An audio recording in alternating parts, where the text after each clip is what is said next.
The drive home was 3 hours too short. Now I'm worried this isn't my real home. It was a gloomy day and I had to make the 4-hour trip back to the province. I moved out of the city last year, where I was born and raised, to a province that, although new to me, seemed like a sensible option. It's quieter, less crowded, less stressful. I work remotely anyway, so all I need is a decent internet connection and I'll be fine. On my way to my car, tiny drips of rain had started, although not enough to need an umbrella. On the expressway, however, the rain had gotten much heavier. Despite my wipers giving it their all, the road ahead remained a smudged blur. The sky was a flat white gray, with tree silhouettes breaking through the monotony every few meters. Apparently, admiring a Monet painting is far more enjoyable than driving through one. It's 3 in the afternoon, but visibility is quickly dwindling. An hour into the drive, and I can vaguely make out silhouettes of cars. Underneath them were nothing but white clouds of rain spatters. I was getting nervous. I had drinks with my best friend the night before and my anxiety is shooting through the roof. This was expected. It has been a pattern I've observed following alcohol overconsumption.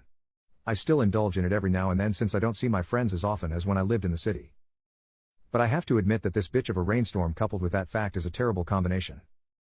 I decided that as soon as I find the emergency parking, I'll pull over to the side carefully, lest I skid out of control or get run over by oncoming traffic. Luckily, all cars have turned their lights on, and the usual speeds have slowed down from the usual 80 to 100 range. I finally made it to the side of the road, and right on time, too. The rains got heavier, and heavier, and heavier. I wondered how anyone could drive under these conditions, or whether anyone was driving at all. I can no longer see even the tail lights through the white misty haze. I must have dozed off because the next thing I know, the rain had completely stopped and it was dark. But what I can't account for is that I am parked, not on the side of the expressway, but in a small clearing among some trees. I rubbed my eyes and saw a very familiar sight.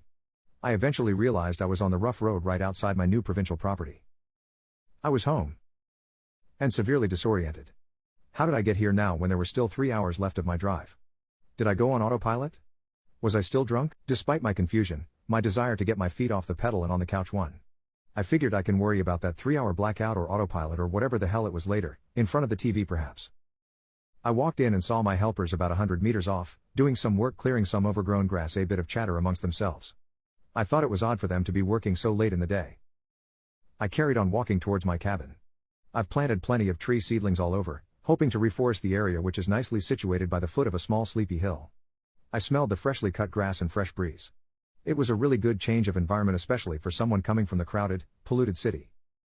My pleasant thoughts were interrupted by the sound of footsteps, running towards my direction on the grass. I turned my head.